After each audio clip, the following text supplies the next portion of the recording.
오늘은 좀 어려운 주제를 좀 다룰 수밖에 없습니다. 사울이 자기 목숨을 스스로 끊은 사건입니다.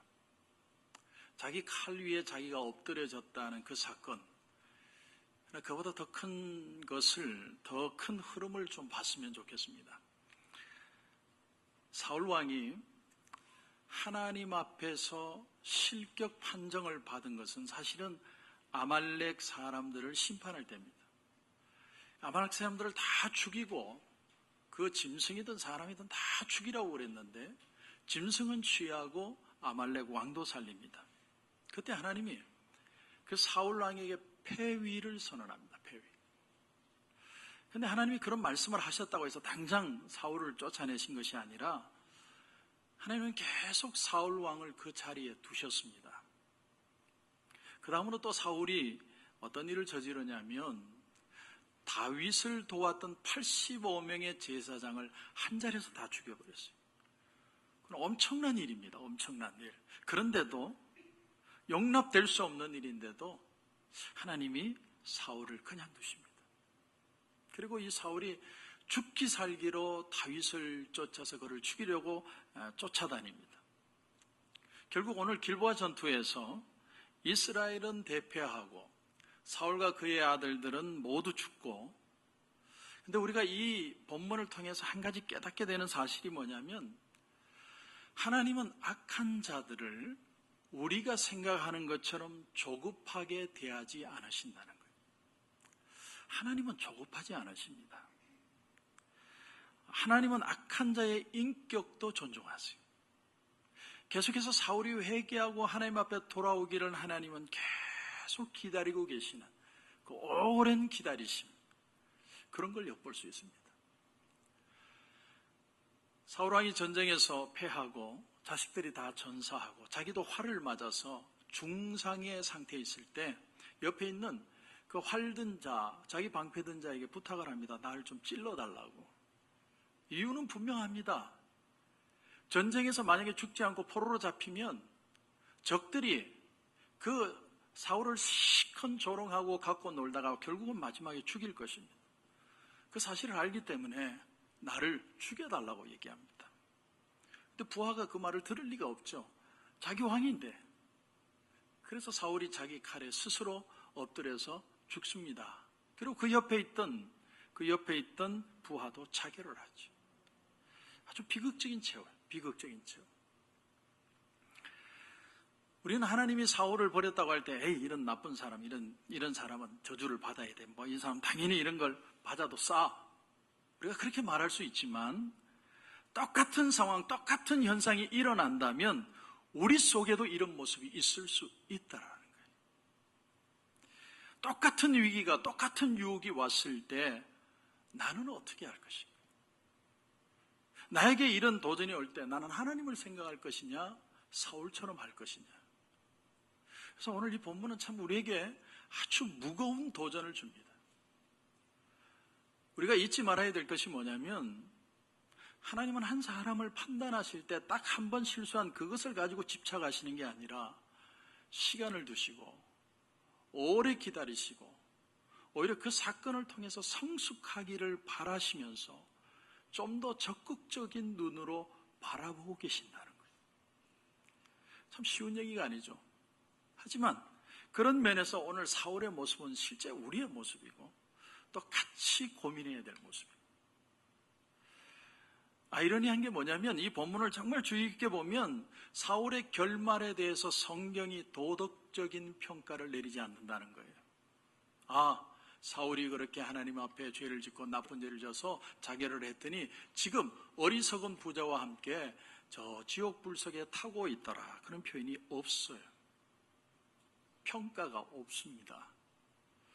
그냥 서술적으로 그냥 나열할 뿐이에요. 그가 죽었고 7일 동안 그를 위해서 길랏 야베스 족속이 장사를 지내고, 길랏 야베스 사람들은 이전에 암몬 사람들이 쳐들어왔을 때 우리를 조공을 바치겠다고 할 때 너희들 눈을 하나씩 다 뺏어내라. 그러면 내가 이 전쟁을 하지 않겠다.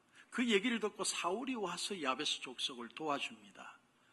사울이 죽었을 때 그 의리를 생각하고 야베스 족속들이 이 사울을 7일 동안 금식하며 장사를 지내준 거예요. 무솔리니의 딸이 있었습니다.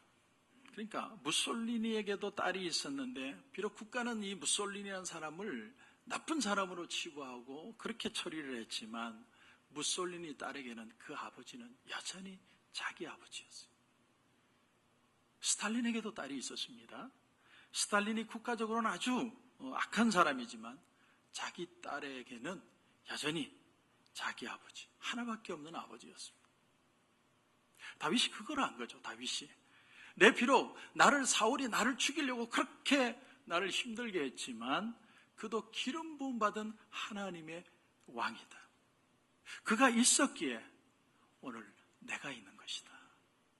그래서 이 사울에 대해서요, 다윗이 한 번도 성경에 도덕적인 비판, 블레임을 하지 않아요. 그 사실을 우리가 유념해야 됩니다. 꼭 알아야 됩니다.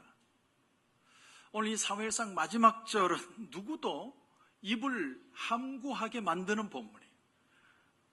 누가 누구의 인생을 쉽게 평가를 합니까? 그렇게 쉽게 인생을 평가할 수 없는 게 우리 인생이라는 거예요. 그 고민 앞에 오늘 이 본문이 있는 거예요. 근데 오늘 이 본문에 또 한 사람, 사울의 병기를 들었던 사람, 이 사람을 통해서 하나님이 우리에게 주시는 도전을 사실은 좀 받고 싶습니다. 그 당시에는 왕이 무기를 들고 다니기 힘들기도 하고 또 왕을 경호하기도 하기 위해서 한 사람이 붙어 다녔던 것 같아요. 근데 이 사람이 붙어 다니면서 끝까지 사울을 모셨는데 사울이 전쟁터에서 죽을 때 자결하는 것을 보고 자기도 자결을 합니다. 슬픈 엔딩이죠. 아주 비극적인 엔딩입니다. 그런데 이 사울의 병기던 사람을 보면 이 사람은 충실한 사람이었던 것 같아요. 그래서 사울이 자결을 하니까 그 자리를 떠나지 않고 끝까지 그 자리에 있으면서 같이 죽습니다. 그런데 그것이 불가피한 상황이었던 건 아닌 것 같고 적에게 투항을 하든지 다윗에게로 올 수 있었는데 같이 자결을 선택한 거예요. 수십 년 전에 이라크의 공군 장교 한 사람이 이스라엘로 망명한 적이 있습니다. 러시아제 최근의 미그 전투기를 가지고 망명을 합니다.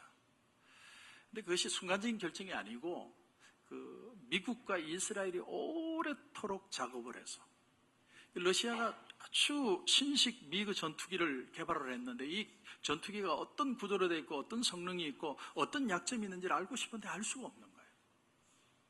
그래서 이라크가 이 러시아 전투기를 수입을 했는데 이라크 공군 장교 중에 누군가 비행기를 몰고 망명할 사람이 없을까?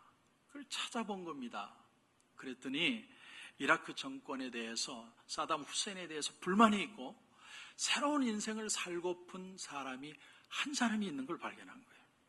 그리고 찾아가서 그 사람과 몰래 합의를 합니다. 그런데 문제는 이 사람이 미국이 전투기를 몰고 오는 것은 그렇게 어려운 일이 아닌데 문제는 그 가족이에요.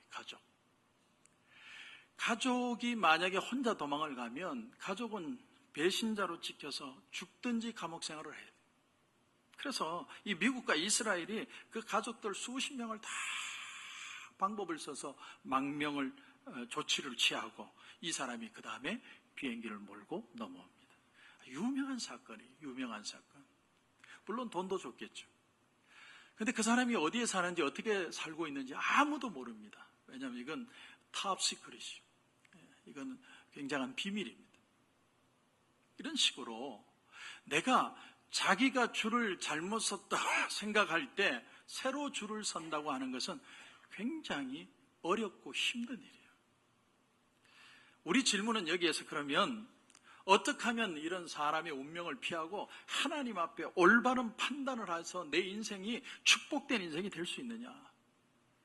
그건 정말 알 수 없는 거예요. 세상 말로 진짜 운이 좋아야 하는 것 같습니다. 그런데 영원히 바른 길 가는 길은 우리 믿는 사람에게는 바로 예수님에게 줄을 서는 길입니다. 예수님에게 줄을 서는 길. 영원히 줄을 서는 건 주님만을 따라가는 것밖에 없고 그 외에는 어느 누구의 사람을 따라가도 일시적인 것에 불과하다는 거예요. 근데 여러분, 예수님에게 줄을 선 사람이 누구였습니까? 12제자였죠. 12제자. 근데 12제자에게도 뭐가 있었냐면, 장차 예수님이 임금님이 되면 너는 좌의정, 나는 우의정, 한자리 하고 무언가를 할 것, 그런 꿈에 부풀어 있었습니다. 그런데 그들도 망한 줄로 생각했던 때가 있었어요. 언제냐면 예수님이 붙잡혔을 때. 우린 예수님이 임금님이 되고, 그리고 로마도 축출해내고 새로운 정부를 세우고, 그리고 강력한 나라를 만들 줄 알았는데, 메시아가 그런 뜻인 줄 알았는데 메시아가 그만 고난받는 메시아로 잡힌 거예요. 그래서 제자들이 끝났다, 이제는 희망도 없다, 내가 내 모든 것을 버리고 따랐는데 나는 아무것도 남은 것이 없다. 뿔뿔이 흩어졌어요. 다 사라졌습니다. 근데 여러분, 제일 먼저 예수님을 버린 사람이 누구예요? 바로 가룟 유다죠. 가룟 유다. 가룟 유다는 아예 예수님을 팔았습니다. 은 30냥이에요. 오늘날로 치면 내 회사에 있는 1급 기밀을 가지고 상대편 회사에다가 팔아먹는 거예요. 그리고는 그 내 다니던 회사가 망하는 것을 지켜보는 것과 마찬가지. 아주 큰 배신이죠. 성경은 가룟 유다의 행위를 팔았다 이렇게 표현해요. 예수님을 팔았다. 예수님을 팔았다고 예수님이 팔릴 뿐도 아니지만, 문제는 예수님을 팔고 나니까 가룟 유다가 가서 갈 데가, 존재할 곳이 없어졌다는 거예요. 예수님이 없는 상황에서 갈 데가 없더라는 거예요. 갈 데가. 파파 해밍웨이인 큐바라고 하는 영화가 있는데, 최근 영화인데, 저는 늘 궁금한 게 하나 있었습니다. 뭐냐면, 해밍웨이가 왜 자살을 했을까? 그렇게 유명하고 돈도 많고 와이프도 이쁘고 자기도 잘생기고 남부러울 게 없는 사람이 왜 자살했을까? 근데 그 영화를 보다가 이해가 갔어요. 영화를 보면 그 기자와 어떤 술자리에서 얘기를 하는데, 해밍웨이가 그런 말을 해요. 자네는 유명해지지 말게. 유명해지지 말게. 유명해지는 건 쓸데없어. 책이 유명해지는 건 괜찮은데 자네는 유명해지지 말게. 특별히 노벨 문학상 쓰레기야. 나는 이 글 적는 일을 위해서 최선을 다해 살았고, 아니 그 이상의 능력을 부리려고 애를 쓰고 책을 적었는데, 노벨 문학상 받는 순간, 유명해지는 순간 내가 갈 데가 없어졌어. 해밍웨이가요, 그 다음에 노벨 문학상 받고 나서 단 한 자도 글을 치지 못합니다. 글 쓰는 사람이 글을 못 쓰니까 세상에 존재할 가치를 느끼지 못해요. 18개월 후에 해밍웨이가 자살을 합니다. 가룟 유다도 마찬가지예요. 은 30냥을 받는들 예수님이 없으면 갈 데가 어디 있어요? 은 30냥이 중요한 게 아니에요. 예수님을 팔고 은 30냥이 아니라 은 300, 은 3천을 받아도 예수님, 내 마음의 주인이신 예수님을 버린 뒤에 어디에 가서 진정 평안을 얻을 수 있다라는 말이에요. 주님을 배신할 때에 갈 데가 없는, 이건 모든 사람들에게 경고해요. 주님을 배신하고 내가 있어야 할 자리를 버리고 하나님이 내게 주신 사명을 다 버리고 갈 데가 없어요. 돈이 많든 적든, 돈이 아무리 많아도 내가 갈 자리를 그 돈으로 살 수 있는 게 아닙니다. 예수님의 제자가 된 건 돈으로 얻을 수 있는 게 아니었어요. 그것은 하나님이 주신 유일무이한 기회였는데 그걸 거부하고 나니까, 가룟 유다는 똑똑한 사람이다 보니까 자기가 갈 데가 없다는 걸 깨달았어요. 그래서 자살하는 거예요. 그 자살한 자리가 바로 자기 땅이 되었어요. 피의 땅, 피의 땅. 얼마나 비극적인 결과입니다. 그런데 그 이외의 제자들이 있죠. 베드로, 요한, 야고보, 무슨 도마, 그리고 빌립, 이런 제자들도 예수님을 똑같이 배반하지는 않았지만 끝난 줄로 생각한 사람들이에요. 끝났다, 이제는 아무 희망이 없다, 예수님이 십자가에 달려 죽었는데 끝난 줄 알았어요. 근데 여기서 왜 주님은 당신을 믿고 포기하고 따라오는 그 사람들조차도 모든 게 끝난 줄로 생각할 때까지 허용하시느냐 하는 거예요. 우리의 삶을요. 이걸 아는 게 중요해요. 주님은 당신을 섬기려고 하는 사람들을 정말로 진짜로 믿음이 있는지 가짜인지를 주님은 분별하기를 원하십니다. 이걸 테스트해요. 모든 사람이 주님을 따른다고 얘기하지만 정말 나를 사랑하는지를 보고 싶기를 원하신다는 거예요. 그래서 시편 1편에 보면 그는 시냇가에 심은 나무가 철을 따라 열매를 맺으며 그 잎사귀가 마르지 아니함 같으니 그가 하는 모든 일이 다 형통하리로다. 그런데 그 다음 절이 악인들은 그렇지 않으며 오직 바람에 나는 겨와 같도다. 이 세상에는요, 땅에 떨어진 씨앗 같은 사람이 있고 바람에 날리는 겨 같은 사람이 있어요. 그러므로 악인들은 심판을 견디지 못하며, 심판의 바람을 일부러 주시는 거예요. 심판을 견디지 못하며 죄인들이 의인들의 모임에 들지 못하리로다. 주님이 이 일을 하신다는 거예요. 주님이 제자들에게 순환을 주십니다. 어려움이 있습니다. 고통이 있어요.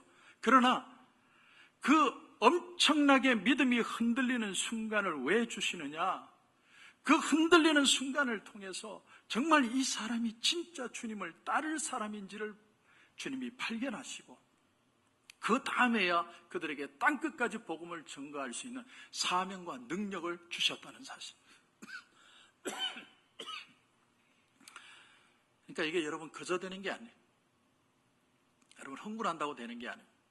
우리가 뭐 젊은이 집회를 하든지 선교대회를 하면 막 앞에서 설교자가 사람들 막 부릅니다. 하나님 앞에 헌신할 사람들 나오시라고, 선교사 되실 사람들 나오시라고. 어떤 분 간혹 가다 그래요. 사모님 될 분들도 나오라고. 사모 될 사람 나오라고. 이상하게 보면 이쁜 분들은 안 나가시더라고요. 성경에 사모 될 사람 나오라는 얘기가 어디 있습니까? 사람이 흥분했을 때 섬기라고 얘기하면 안 섬길 사람 어디 있어요? 근데 정말 중요한 건 그 사람이 정말 진짜인지 가짜인지 순간의 흥분으로 그렇게 하는 것인지 구별해야 될 때가 있다라는, 주님이 이걸 테스트하시는 거예요. 주님은 시련이라는 테스트를 통해서, 시련을 통해서 가짜는 분별해내고 진짜만 남게 해요. 진짜만. 제자들에게는요 3일의 고통이 있었어요. 예수님은 3일 동안 죽음으로 무덤 속에 있었지만 제자들은 죽을 것 같은 고통 속에 있었어요. 같은 개념이에요. 끝난 줄 아는 거예요. 아무 희망이 없어요. 엠마오로 가는 두 제자가 길을 걸어가는데 예수님이 자신의 모습을 가르쳐주지 않고 그들과 걸으면서 대화를 하십니다. 무슨 일이 있었느냐고, 어떤 일이 있었습니까? 그때 두 제자 중에 하나가 대답을 합니다. 당신은 모르냐고. 예루살렘에서 지금 예수님이 십자가에 달려 죽으셨다고. 모든 게 끝났다고. 그가 메시아인 줄 알고 우리는 기대를 했는데 그가 십자가에 못 박혀 죽었다고. 성경에 보면 슬픈 얼굴로 했다, 그런 표현을 해요. 그들의 심리 상태를 표현합니다. 많은 사람들이 그 본문을 보면서 아이고 그거밖에 안 돼, 믿음이 없어서 그래, 예수님을 불신해서 그래, 그렇게 표현하는 사람들이 있지만 여러분, 예수님을 믿었기 때문에, 예수님을 신뢰했기 때문에 예수님이 그렇게 순환을 당하실 때 실망하는 게 더 큰 거예요. 여러분 그거 이해하시겠어요? 그렇기 때문에 이것은 예수님이 당신에게 줄을 서는 사람들이 진짜 따를 사람들인지 아니면 육신의 허영을 쫓아서 따라오고 있는지 알고자 하십니다. 그래서 시련이 와요. 어려움이 와요. 그들 마음속에 정말 주님이 돌아가셨나, 정말 하나님이 사라지셨나, 하나님이 등을 돌리셨나, 내가 착각을 했구나, 내가 실수를 했구나, 다 끝났다, 나는 망했다. 여러분 오금이 저리고 내 손발이 떨리고 내가 어쩔 줄 몰라고 여러분 그런 상황까지 몰려보신 분 혹시 없으십니까? 예수님은 우리의 삶의 신앙의 결단을 하게 될 때 그냥 편안하고 행복하게 살다가 천국 가게 하시는 게 아니라 마지막 그 끝순간까지 우리를 몰고 가실 때가 있어요.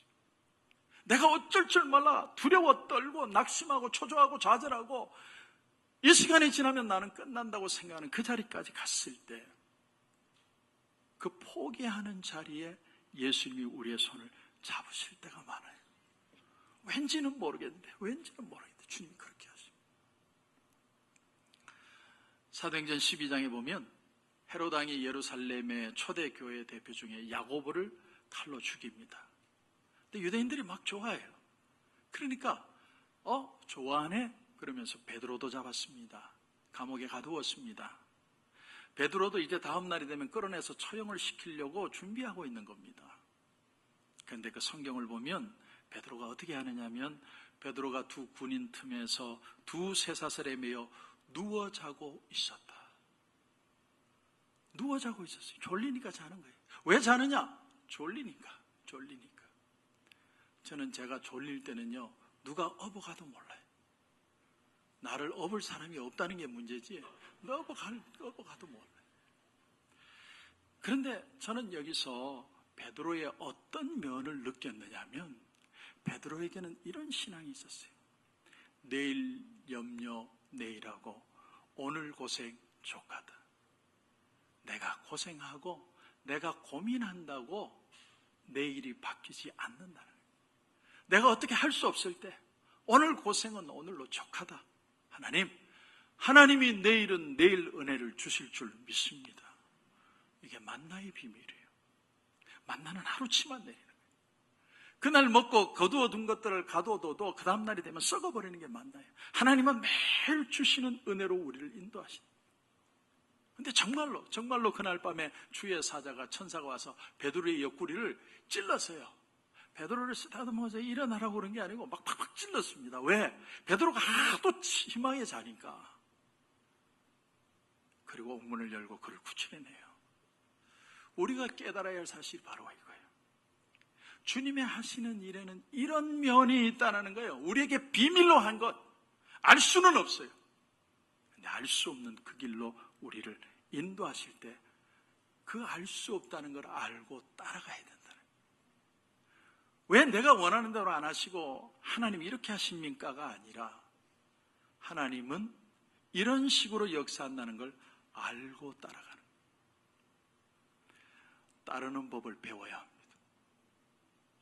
따르는 걸 배우는 거예요. 수년, 어떤 데는 수십 년 하나님을 따라가는 훈련을 하는, 이게 진짜 신앙 훈련. 주님의 음성을 듣는다는 것은 결국은 그겁니다. 음성을 듣는 게 무슨 스킬이나 무슨 기능이 아니라 주님이 말씀하실 때 예스, 이유는 몰라요. 그런데 따라가는 거예요. 힘들죠. 쉽지 않습니다. 왜냐하면 내 스타일이 아니니까. 하지만 이걸 훈련하는 거예요. 내 눈앞에 내가 원하는 방식으로 일이 이루어지지 않을 때 우리 하나님은 신실하신 하나님이기 때문에, 인테그리티 하시기 때문에, 미쁘신 하나님이기 때문에 반드시 나를 버리지 않고 가장 좋은 것으로 갚아주실 것이다. 이걸 믿고 따라가는 거죠. 우리가 잘 부르는 찬양이 있죠.